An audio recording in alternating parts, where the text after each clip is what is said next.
welcome to the Voice of America in Washington, D.C. I'm Aisha Tanzim, and I'm privileged to have with me today Rahila Ahmed. Rahila, is that how you pronounce your name? Most definitely. And let me tell people before I talk to you that next November, when everybody will be watching the presidential election, Rahila will be voting for the next U.S. president and for herself. Right, Rahila? Because she is running for one of the largest school districts in the country as a member of the school board, as one of the youngest Americans to run for such a position. She is still 18 and you have won the primary. And you actually beat your opponent by 10%, if I understand, and you ran a really interesting grassroots campaign. First, tell us, what gave you the idea of running for the school board when you've hardly just graduated from school yourself? Well, you know, I've been through the school system for my entire academia in Prince George's County, which is the county I'm running in. So that was a whole 13 years of experience that I've seen the school system, and I've seen some of the things that I'd like to improve upon and some of the things that need to be changed. So I'd love to implement those different changes and be sure that we have a good education system for our students, and that's a big driving force for me, at least. So can we call it like democracy at work? They just taught you about elections in your civic class, and here you are running for elections, and you start voting at 18. Yes. You're actually running for an election at 18. How's the experience? You know, it's been very exciting for me. My dad is actually very politically active as well. So I was helping him with his campaign when he ran before in 2010. And that experience really showed me the beauty of our democracy, and it inspired me to run this time as well. I think that learning about the democratic process here in the United States is a very enlightening experience, and I'm glad to have had this opportunity to go and talk to different people in my community to see what the issues are. It's just been a very great experience for me and exciting as well. And you went knocking on doors, yes. Didn't you? Did people say, my God, you're too young to run for anything yet? You know, a lot of people, they didn't have that initial reaction. Even if they did, they didn't tell me, at least. But most definitely when I came up to them, they definitely were okay with hearing what I had to say. And based upon that, after the entire conversation, they would say, you know, you don't seem as young as you are. And I take that as a compliment, because it shows that I know what's going on and I'm more than just my face or my age. Now, Rahila, you come from, as you described yourself, a Desi background. Mm-hmm. Tell me about your parents. Where are they from? Well, my mom is from Pakistan. She moved here when she was 5 years old to Washington, D.C., and then she moved from there to Prince George's County while she was in elementary, middle school. And then my dad, he's from India, and he moved here when he was in his 20s. So both of them have been very integral or very been, you know, helping me out and how much in this process of that as well. Influenced your upbringing? Oh, most definitely. Both of my parents I love them. They're just very amazing, very supportive of me in this race. And a lot of people, you know, ask me, why do you think you won? And I think my parents had a lot to do with this, because they were so supportive and they were very helpful to me in providing me the opportunities that I needed to succeed. Do you describe yourself mostly as an American or as a Desi, since your parents are from Pakistan and India, two sides of the border?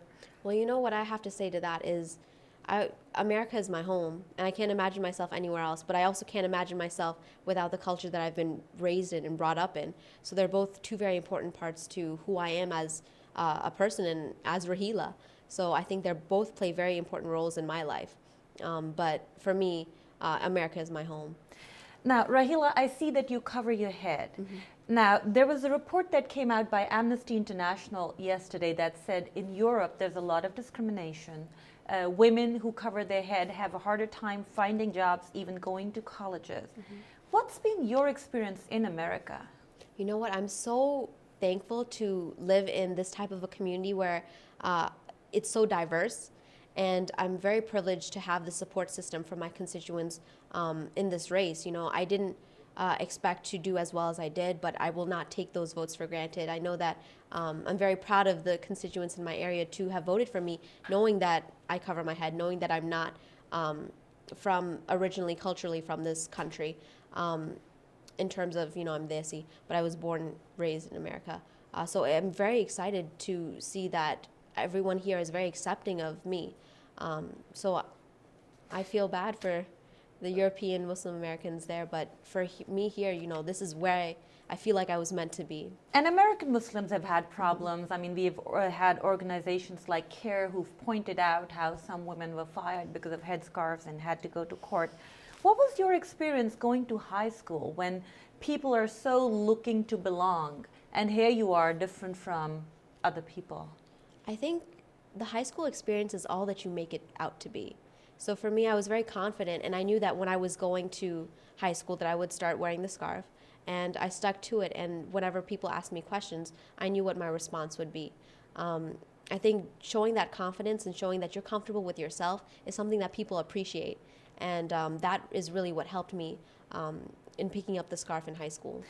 So you did actually start in high school, Yes, not before. 9th grade, yep. Was it your decision? My decision completely, and I think that's what made it so much easier for me to address those questions and those concerns from my classmates and from people in the community, because this was a decision that I made on my own. Does your mother cover her head? She does. She does? She does, Okay. but I do have other family members that are a little bit more relaxed about that. So I've seen both sides of the spectrum, and making my decision going in, I knew all the facts and all of the pluses and minuses that would go into that type of a decision, and I weighed the benefits and they outweighed the what negatives. in your eyes were those benefits? The benefits, you know, I think wearing the scarf, it really gives you an outsider's view on yourself. So it really keeps you in check in terms of, you know, you're able to see what you're doing right and what you need to improve upon yourself.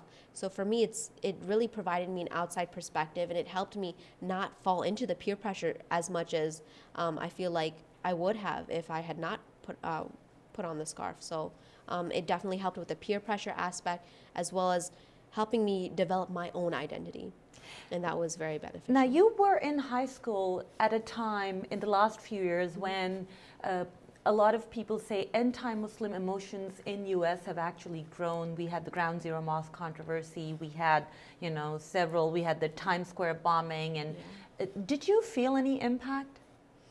For me, you know, I actually did a research project on this very recently. So I think that when people come up to you and see you, they might have that initial hesitation, but when they get to know you and you talk to them and they talk to you, they understand that the things that radicals are doing is not mainstream what the religion is teaching. So I think having had interaction with Muslims like me in the schools, it helps people to kind of be aware that the issues that are being faced are not universal, or the you know, the problems that we're having with the terrorists and the suicide bombers, they're not universal to all Muslims. And so I'm glad that I can be that face for those people to make them understand or help them understand Islam in a better light. Let's get back to your school district. What made you decide to run? I mean, here you are passing high school. A lot of people are thinking, which college are they going to go to? What's going to be their major? You know, what career path? And you say, oh no, I'm going to run for the school board. Yeah, you know, the school system has given me so much. They've given me numerous opportunities. I was in the science and technology program in high school. I was in TAG in middle school and elementary school. So I've been having a great education process, and I had some great teachers as well to help me through that process. And for me, I want every student to have an impactful teacher, an impactful education that's going to help them in the future. And what difference can you make? What will you bring? You know, having gone through the system, I understand that every decision that I make is going to have an impact directly on the students and the how teachers. will it affect your studies? Are you planning to go to college? How are you going to balance that? I'm in college right now. Actually, I'm at the University of Maryland, College Park, and I'm studying business there. So I really enjoy that experience, and I understand the value of education, so I'm determined to continue there with my undergraduate and then go on to graduate school afterwards. And you're going to balance the school board responsibilities with that? Yes. You know, with this entire process of the campaign in school, I've been balancing it very well, and I'm very delighted to have such a wonderful team supporting me and helping me in these endeavors. So I intend to continue that forward motion onto the general election. How many students in your school district are from Indian or Pakistani or South Asian background? You know, I don't have the exact number, but there are quite a few, especially in the schools that I've been in, they've been very heavy Southeast Asian population there. And how many students are actually politically active? Like you seem to be, you're very into Yeah. things and you want to make a change. Are there many like you, or are you one of the nerds? Pardon yeah. my using No, that yeah, word. I'm pretty nerdy. I'm Okay. pretty nerdy, but yeah, there are not a lot of politically active youth, especially not in high school. You know, that's like you said before, that's not something that a lot of people are thinking about when they're in high school. But I've seen on this college campus, we've actually been going through elections, SGA elections at the University of Maryland. And in that type of environment, the voting atmosphere is much more promoted. And I'd love to see more youth active in politics or active in at least, you know, doing their civic duty in voting. So I hope that my being here and running for office will inspire high schoolers to get involved in politics and government as well. And have you seen any difference with your class or your juniors? They see, oh my God, Rahila is running. Maybe we can help her with her campaign or something. Oh yeah, I've definitely had a lot of support from my former classmates, the classmates that are in high school right Okay, now. what I want to find out is who were the 50 people who went door knocking for you? Were they Oh your my goodness. classmates? A lot of them were. A lot of them were. A lot of them were the people that I worked with at the University of Maryland and the various programs I'm in. A lot of them were from organizations that I was in high school. So, and then we also have family friends and even people that constituents that I've met on the campaign trail that have been helping out with this process as well. So I'm very, very pleased to say that I have a very diverse group of individuals from different locations and organizations. And you will be on the same ballot that people will go to vote for the President of the United States, Oh, right? yes. You know, his name or their name will be at the top and you will be on the same ballot.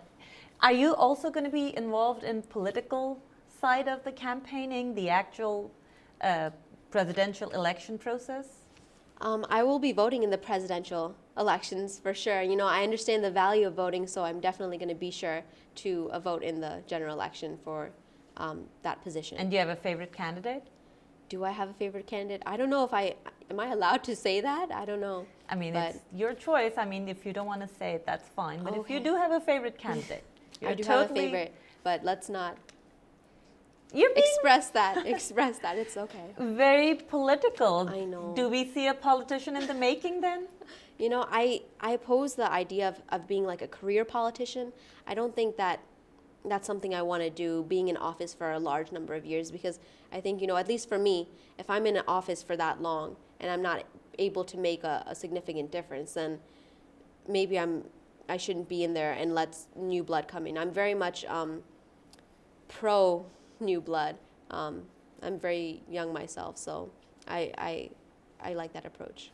Now, let me come back to another idea of, do you see that the American society is becoming more integrated, or is it becoming more hostile towards different cultures? Post 9/11, here we are more than 10 years later, and we still have issues.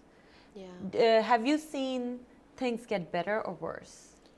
Well, for me, I think the exposure to different cultures really helps in bridging that diversity gap that we have. But not all Americans have that opportunity to be exposed to different cultures. So I think that's one issue. I think in order to bridge that gap, there just needs to be positive communication flow between people of different cultures, and that will enlighten others to understand the differences that are in each other and embrace those differences. What are some of the most common myths people have about you as an American Muslim, seeing you with a headscarf? What's the question that comes up again and again? You know, a lot of people, it's interesting because I don't get that question a lot. I don't get that question of, you know, American or Muslim, even though I feel like, you know, that may be in the back of people's minds. I think after speaking with me, they understand that it's possible to have both identities in one person. So I appreciate that and I understand that. But there are a few people that are concerned about the issue only because of, I think, the negative spread of Islam and Muslims in America. Are you the youngest ever school board member in the U.S.? If I'm elected, I'll be 19 years old. So I will not be the youngest, but I'll tie. Okay. So there's been another 19-year-old school board member in the past? Yes, it's actually that person is actually an incumbent in my district. So he's running for re-election in this campaign, but he was elected when he was 19 years old. And was he a popular board member? Yes, he actually received 67% of the vote in this primary election. So that's, 2/3 of the population is thinking that he's doing a good job. So. Well, wonderful. That's good to know. Now, do you follow issues in mainstream media, in politics, especially issues related to Islam, Muslims, immigration, South Asians? Sometimes, I try to keep track of basic things that are going on, especially keep track of the news, but education is really my passion, my focus. So I make sure that I keep track on the different improvements and changes in education, especially on the state and local levels. Do you watch Bollywood movies? Oh, of course. I love it. Which one did you watch recently? I'm a big fan of Three Idiots. I know that's, that's one of the ones that I keep watching over and over again, and I never get bored of it because it has such a good meaning and such a good message behind it. So I love that. The most recent one, it would be hard for me to think of. Oh. Do you go to Pakistan often, or India for that matter? I've been to India numerous times. The last time was probably in 2008, so it's been a while. But I've never been to Pakistan. Wow. Never been, yeah. Wow. Are you planning to go? I hope so. Sometime in the future, as long as I have the time and the availability to go, I would love to go. What was your experience of India like? I loved India. With India, we have a lot of extended family there, especially from both my mom's and dad's side of the family. So it's always nice to go and visit the roots of where my parents grew up and to see the population there and how it's changing, and just to revamp the cultural investment that I have in India. So I love that. I loved going to India. So what are some of your favorite programs that you would like to introduce in the schools? In the school system, I feel like we have a lot of different smaller issues that play into the big effect of why some people may think our schools are failing. For me, my number one thing is communication. I think that we definitely need to bridge the communication gap between the school board members and the school system with parents, with teachers, with students, and then also with other elected officials. So we have elected officials on the county level, like the county council members, the county executive, and then also the state level, which is the state delegates and senators. So I think until we bridge the gap between both ends of the spectrum, it's going to be hard for us to make any forward progress as a county. So communication is definitely my number one priority. Now, you were born in America, but your parents were both immigrants, first generation immigrants. Do they talk to you about what they went through and what it was like for them? My dad does talk about it a lot, but he doesn't reflect as much on the past as what he wants to do for the future. So he kind of tells me, Rahila, you have these opportunities, you should take them, and this is how you can do it. This is how I can help you. They're very much supportive. Both of my parents are very supportive in helping me trying to find my way in America. And I'm sure you'll do a great job finding your way. We see that you're balancing education with helping with the school board. I really wish you good luck. Hope you get elected and we have you back here again explaining what it's like. We have Rahila Ahmed with us, who is one of the two youngest ever school board members.